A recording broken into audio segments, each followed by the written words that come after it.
As you change this moment, you change your destiny. Forgiveness is to forgive yourself. You cannot forgive another without first forgiving yourself. Begin with God and you end with God. Begin with love and you end with love. A new beginning is a new end. Begin now to use your subconscious the right way, and you will no longer experience the negations of the past. When you learn the laws of your mind and your own divinity, you are no longer subject to the taboos, restrictions, false beliefs, and the corrupt indoctrination you received in your youth.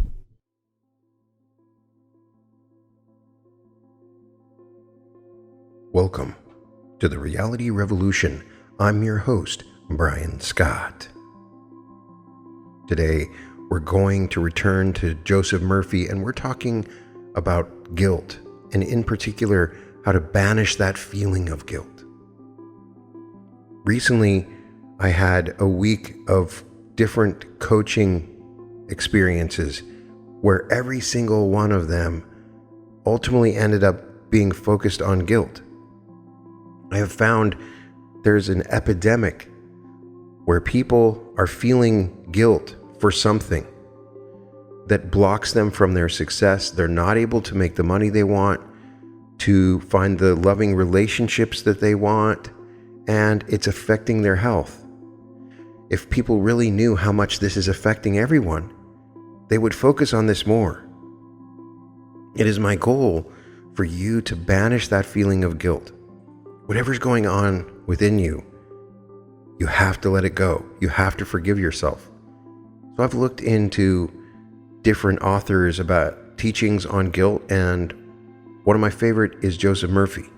Joseph Murphy was an ascended master of the modern age, and an amazing writer who taught about the power of the law of attraction, and his focus was the power of the subconscious mind, and he taught a way of understanding biblical and ancient teachings in a way that's very easy to utilize. He could write great affirmations, and the lessons that he taught were amazing. Banish That Feeling of Guilt by Dr. Joseph Murphy. But if the wicked will turn from all his sins that he hath committed, and keep all my statutes, and do that which is lawful and right, he shall surely live, he shall not die. All his transgressions that he hath committed, they shall not be mentioned unto him. In his righteousness that he hath done, he shall live. Ezekiel 19:20-22. The wicked are the bewitched, and means anyone who thinks negatively and destructively. Life holds no grudge against any living being in the world. God is life, and this life principle is moving in you now, animating, sustaining, and strengthening you. If you are wondering where God is, the life principle in you is God. You are alive with the life of God. Life is forever forgiving us. We must let the scales of superstition fall from our eyes and become aware of simple truths, which were always known. Truth has been distorted, twisted, and prostituted beyond recognition. This is why guilt is universal. In all ages, people have been told to banish this sense of guilt, and they employed various ceremonies and rituals for this purpose. In olden days, they sacrificed their bullocks and doves to propitiate the gods of wrath. When storms came, crops ruined, or a great drought prevailed, the people believed the gods were angry. The jungle priest had to give the people an answer. If he did not give the people an explanation, they killed him. Therefore, the jungle priests gave answers which satisfied the superstitious imaginings of these people. In remote parts of the world, people have sacrificed their children to appease the so-called angry gods of flood, fire, and famine. This is somewhat like paying a gangster, giving him tribute every week so he will not throw a bomb into your store in order to curry favor with him. You burn your hand. Life forgives you, reducing the edema, giving you new skin, tissue, and cells. Life does not hold a grudge against you. If you injure your hand, cutting it severely, life forgives you. New cells build bridges over the cut. Life is always forgiving you. Life is givingness and forgiveness. If you take some bad food, life forgives you and causes you to expel and regurgitate it. Life has no ill will against you. We must learn to use the life principle the right way and cease going against the stream of life. When a child is born, it is universal life individualizing itself and appearing in your home. Rejoice! The child has no discrimination nor discernment. It has not begun to use its reason as yet. Therefore, it is subject to the mood of parents. Every child wants to follow its own inner inherent drives, and it thinks nothing evil about these things. But the father or mother who does not understand says, "You little brat, you are a sinner. You are a naughty boy. God is going to punish you. You are going to suffer for this." The child is baffled. He cannot reason out what is wrong as he lacks discernment. He therefore feels cut off from love, protection, and security, for that is what the mother represents to him. He feels that his mother is angry, and he reacts perhaps by micturating at night, indicating the child wants to drown his mother in resentment. The child may also react in this way by becoming timid, weak, and inferior, showing a deep sense of rejection. A young boy might react to a cruel, tyrannical father by becoming hostile, belligerent, and resentful. He knows his father is a big man, so he suppresses his anger. His rage is suppressed, and it becomes a festering sore. Later on, he finds himself opposed to authority because he has been against his father all his young life. He gets in trouble with the policeman, the professor at school, and other symbols of authority. He is always fighting his father, and he does not know it because no one has ever taught him how his mind works. The President of the United States is subject to authority. Congress has power over him. We have to live and adjust authority. Wherever we go, there is authority. We must learn to establish control over our thoughts, feelings, and responses. We must take charge of our own minds. When we do take charge of this motley crew in our minds and say to them, "I am the master. I am going to order my thoughts around and tell them what to give attention to," we will be like an employer ordering his employees to execute his instructions. Man must take charge of his own mind and not permit others to govern it for him. Creed, dogma, tradition, superstition, fear, and ignorance rule the mind of the average man. The average man does not own his own mind. It does not belong to him. It is often ruled over and governed by the rank superstitions of others. We must realize that a great sense of guilt comes from what is called conscience. A great number of people think that the voice of conscience is that of God. It is not. Conscience is your inner feeling and the voice of someone else. Often it is the voice of fear, superstition, and weird concepts of God. I knew a boy who feared that he would be punished by God because he did not go to church on Sunday. This is the inner voice of superstition and false belief implanted in his subconscious by his parents or teachers. This belief on the part of the boy gave him a sense of guilt, and he felt that he must be punished. When you were young, you were given taboos, restrictions, homilies, and a series of don'ts. You were perhaps told that you were evil, a sinner, and that God would punish you. Perhaps you were told of a lake of fire waiting for you. If you did not behave and believe in a particular creed, the minds of children are contaminated and polluted with all kinds of strange notions and false doctrines. A young boy said to me, "If I ride my bicycle without lights, I would feel that I must be punished, that I must fall because my mother said, 'You will fall. You are going to be hurt. You are naughty. You're going to be punished.'" What a disastrous thing to tell a child. It would be so much better to tell him that he should not ride a bicycle at night without lights. Mother and father should explain thoroughly to the boy that the instructions are for his own good, for his own self-preservation. It is much better to tell a boy that God's love will always take care of him rather than frighten him with dreadful, hypnotic suggestions of danger. Children should never be told that they were born in iniquity and conceived in sin. They should be taught that they are children of God, that God is their real Father, and that God is love. They also should be taught that love cannot do anything unloving. Of course, there is the good conscience, where the boy is taught the golden rule, love of others. And that honesty is the best policy. When a boy is about to steal, there is that within him which tells him, "No, you shouldn't do that." The mother and father are there to teach the child the difference between rat poison and butter, the difference between skunk and the cat, the difference between what is right and what is wrong. The child has to go to school. He must learn manners, be indoctrinated properly.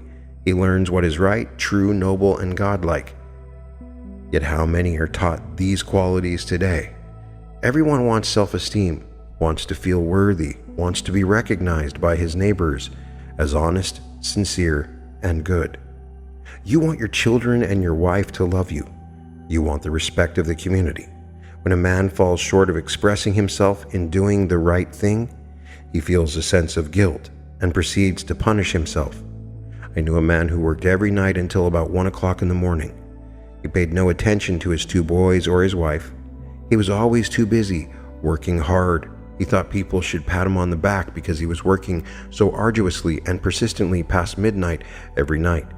He had a blood pressure of over 200 and was full of guilt. Unconsciously, he proceeded to punish himself by hard work and completely ignored his children. A normal man does not do that. He is interested in his boys. He does not shut his wife out of his world. I explained to him why he was working so arduously.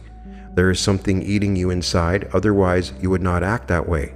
You are punishing yourself. He did have a sense of guilt. It was toward a brother. Then he realized what he had been doing to himself. I explained to him that God was not punishing him. If we misuse the laws of life, we would suffer accordingly. If a man puts his hand on a naked wire, he will get burned. Electricity itself is not evil. The only sin is ignorance of the law, and the only punishment is the automatic reaction of man's misuse of the law. If a man misuses the principle of chemistry, he may blow up the office or the factory. If he strikes his hand on a board, he may cause his hand to bleed. The board is not for that purpose. Its purpose may be to lean upon or to support your feet. This man realized that God does not condemn or punish anyone, and that all his suffering was due to the reaction of his subconscious mind and to his own negative and destructive thinking. He had cheated his brother at one time, and the brother had now passed on. Still, he was full of remorse and guilt. I asked him, "Would you do that now?" He said no. He felt that it was the right thing to do at that time. His reply was yes. "But you would not do it now?" He added, "No, I am helping others to know how to live." I added the following comment: "You have a greater reason and understanding now. The past is dead. Nothing lives but this moment. As you change this moment, you change your destiny. Forgiveness is to forgive yourself. You cannot forgive another without first forgiving yourself. Forgiveness is getting your thoughts in line with the divine presence and the divine law of harmony. Self-condemnation is hell. Forgiveness is heaven." This man was completely healed and became free. Self-condemnation is one of the most destructive of all mental poisons, sending psychic pus all over your system. It destroys your vitality, enthusiasm, energy, and may affect all the organs of your body.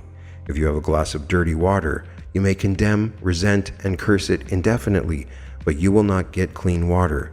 However, if you continually pour clean water into the glass, you will have clean water.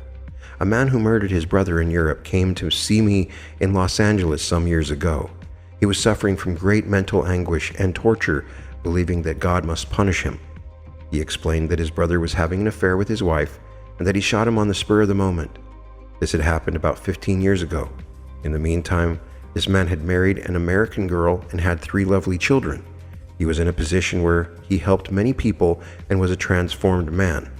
My explanation to him was to the point that physically and psychologically he was not the same man who shot his brother. As they say, every cell of our bodies changes every year. Moreover, mentally and spiritually, he was a new man. He was full of love and goodwill for humanity.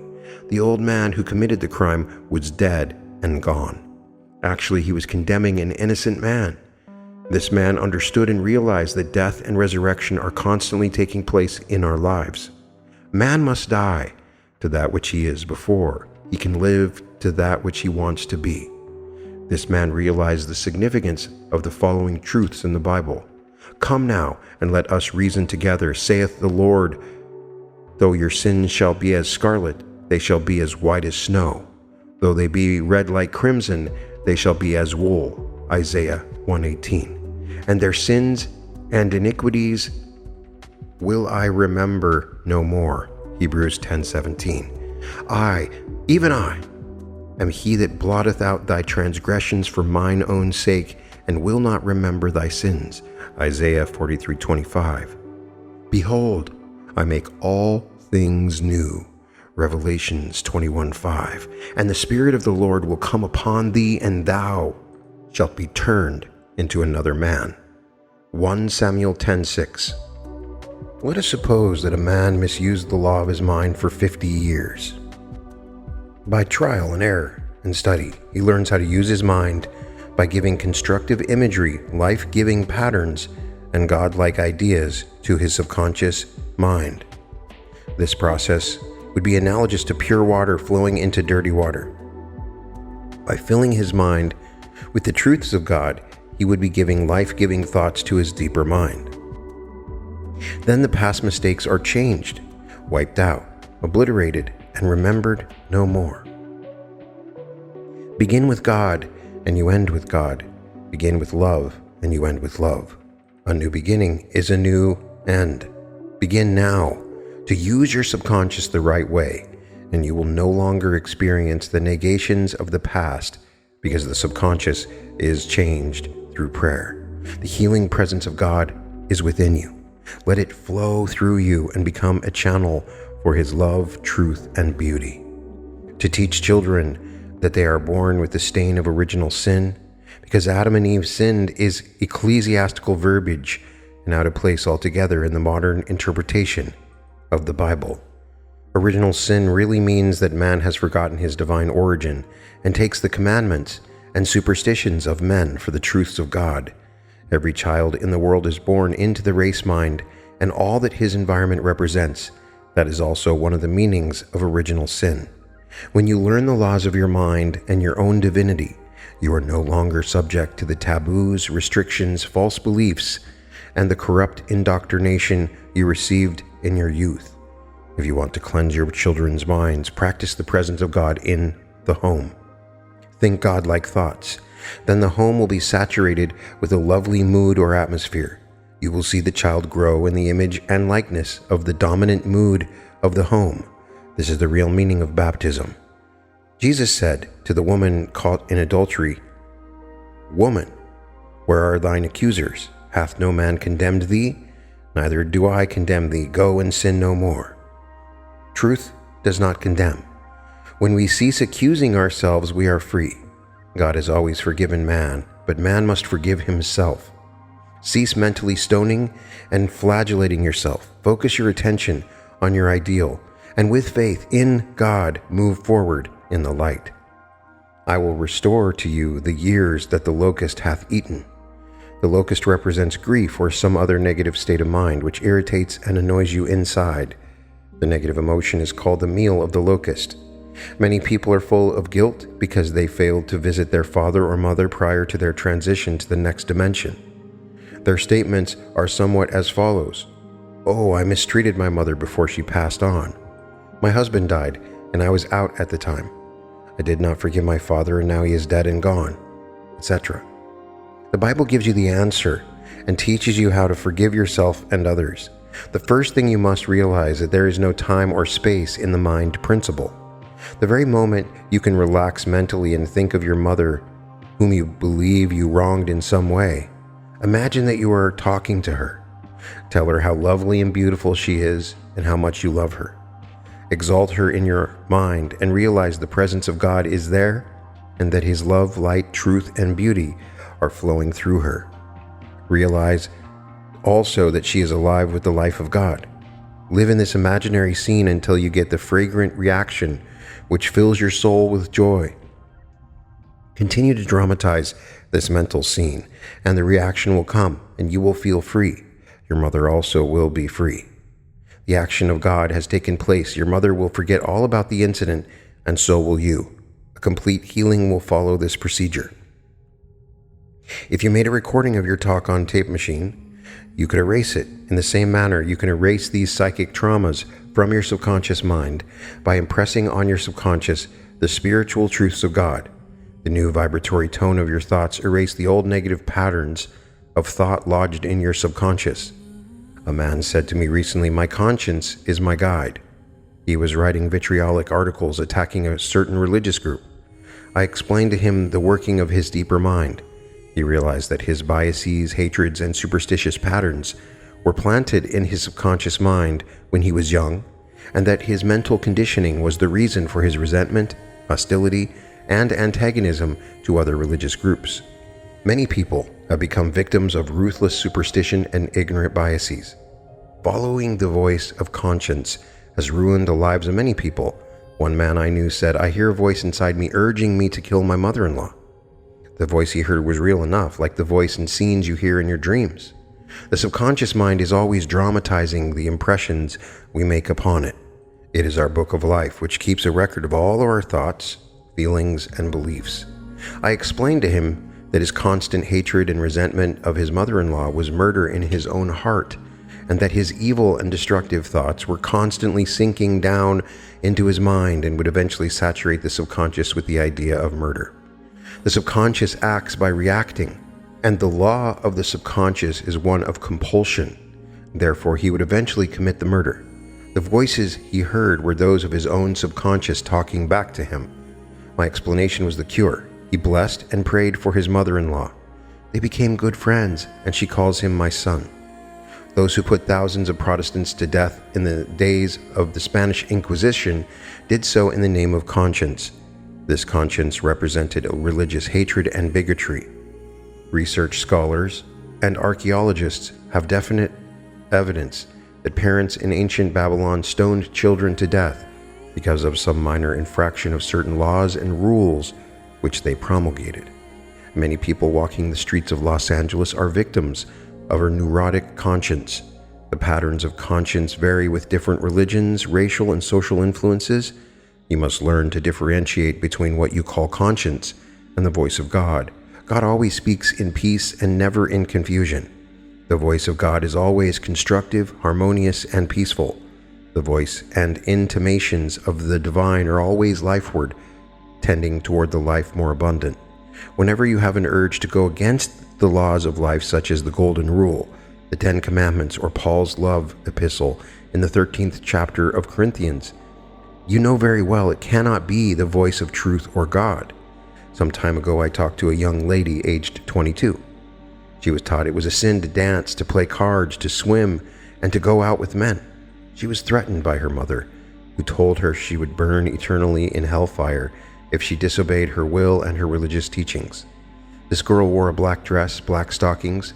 She wore no rouge, lipstick, or any form of makeup because her mother said that these things were sinful.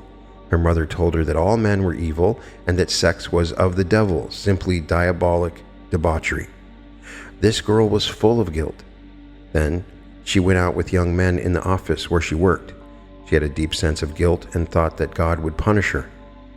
Several eligible young men proposed to her, but she said to me, "It is wrong to marry.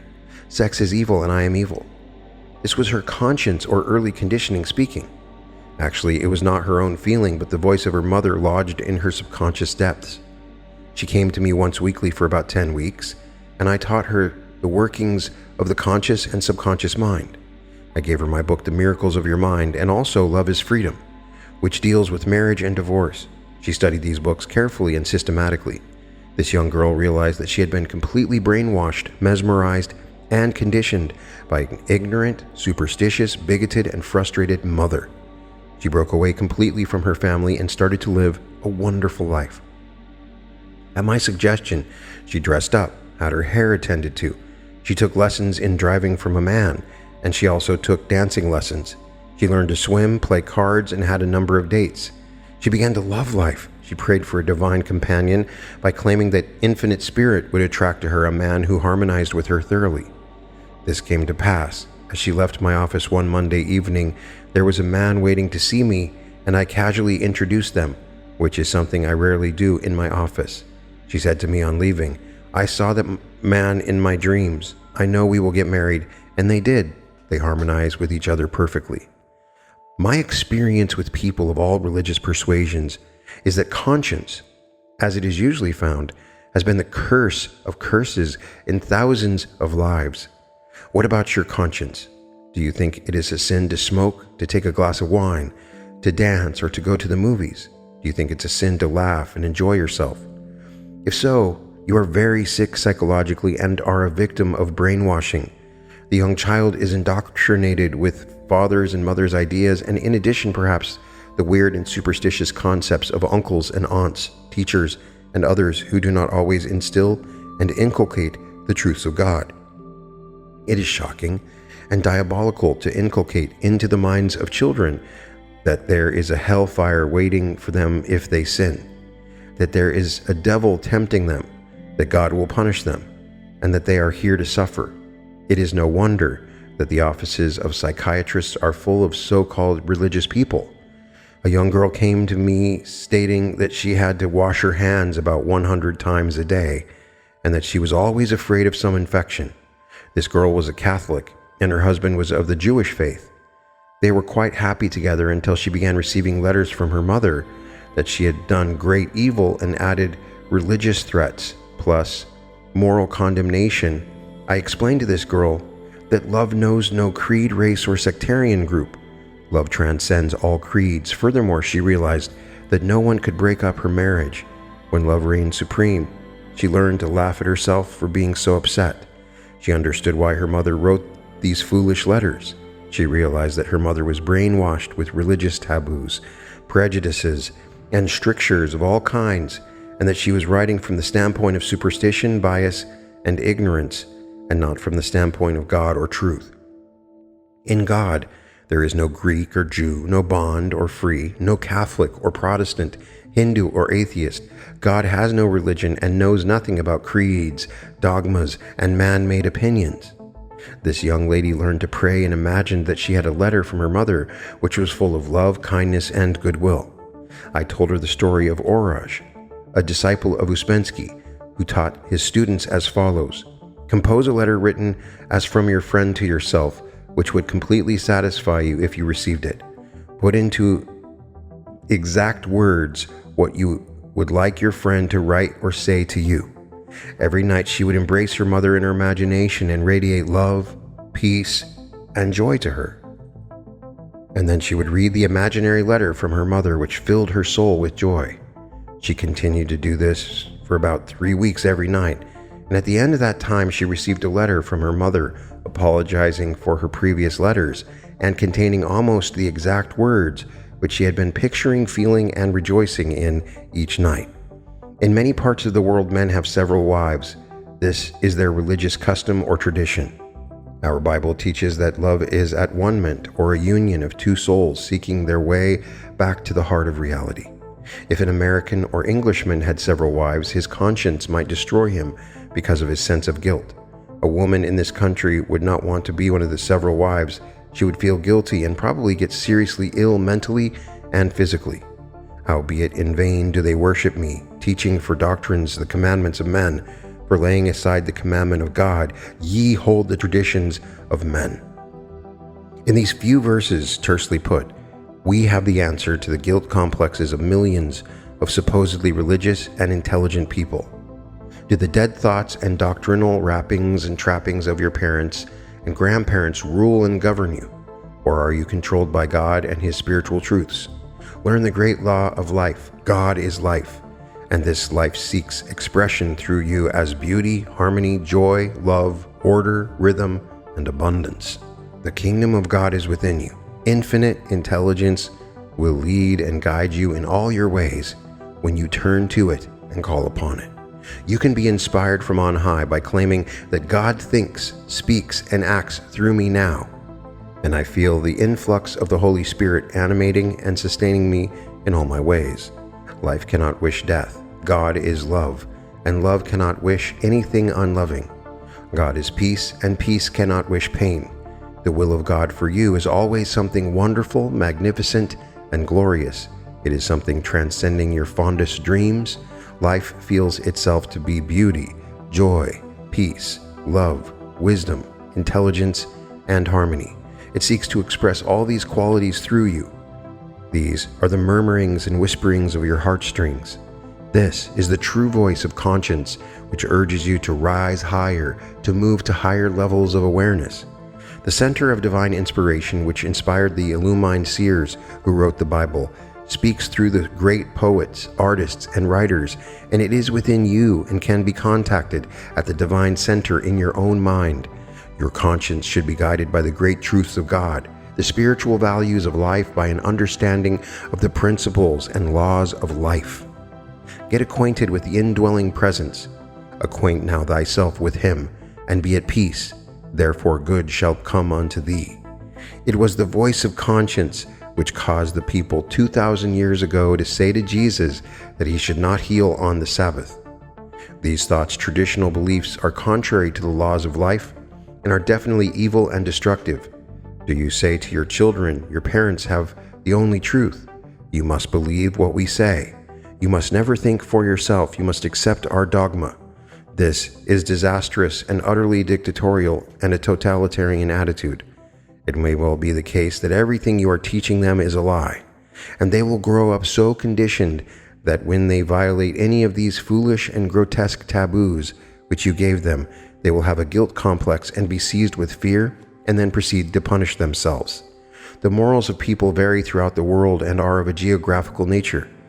These are based on the mores and traditional concepts of the particular country or race. The moral standards of the various cultures are true only when they conform to the principle of life, which is forever seeking to express itself through us as harmony, health, peace, joy, love, symmetry, and the life more abundant. There are women and men who live in hatred of one another and who are hopelessly incompatible because they are afraid to get a divorce due to religious beliefs. They are full of guilt and believe that God would punish them. They are victims of early training in superstitious dogma implanted in their minds by the bigoted propensities of parents and others. They would rather live the lie than have the decency to break up the lie. They say, "Whom God hath joined together, let no man put asunder." God is love, and if the heart is the chamber of God's presence, and if love does not unite the two hearts of the man and woman, the marriage is a mockery, a farce, a sham, and a masquerade. Many people are full of guilt because they accept as right that which is actually wrong. God condemns no one. God has already forgiven you. Forgive yourself. Change your thoughts and keep them changed. Think on whatsoever things are true, just, lovely, noble, and of good report. Think from the standpoint of the golden rule and the law of love. Would you think of disobeying the principles of chemistry, physics, mathematics, and engineering? Would you build a wheel off-center?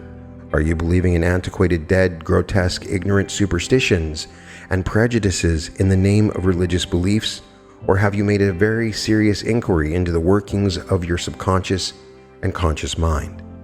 The modern scientist has to conform to natural law. He cannot change it. Your religion must also conform to natural law. The result is conscience with knowing. The law of life is the law of health, happiness, peace, order, beauty, right action, and abundance. Divine order is heaven's first law. Remember ye not the former things, neither consider the things of old. Isaiah 43:18. Forgetting those things which are behind, and reaching forth unto those things which are before. Press toward the mark for the prize. Philippians 3:13-14, and enter into the glorious liberty of the sons of God. This powerful chapter should be read by everyone. If you're suffering from guilt, or if you know someone that is suffering from guilt, have them listen to this episode. It is important that you understand that you are forgiven. You've already been forgiven. Whatever you've done that is bothering you, or whatever you think that you'll do that is bothering you, you're forgiven. And you have to understand that self-condemnation is the key principle behind this. When we look at the life principle, it is always forgiving. If you cut yourself, you will heal. This is what Joseph Murphy is teaching. We can look at nature to see that you're already forgiven. And if you did something terrible in your past, as he explains, that is a different you. That version of you has replaced every cell in its body and is someone else.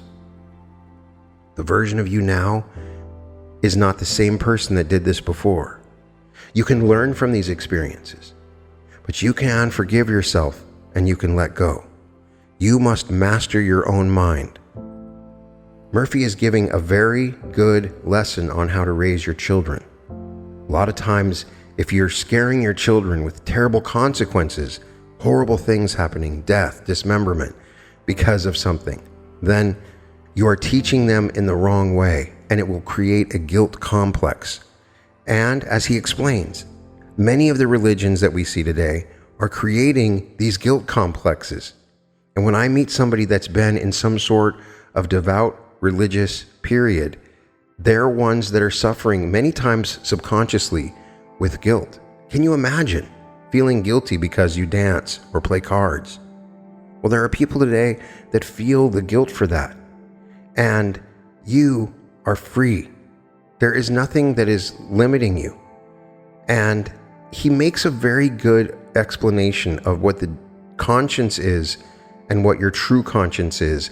And oftentimes when people are listening to their conscience, they're just listening to the mutterings of their subconscious mind squawking back at them based upon old beliefs that were given to them by their religion or their parents.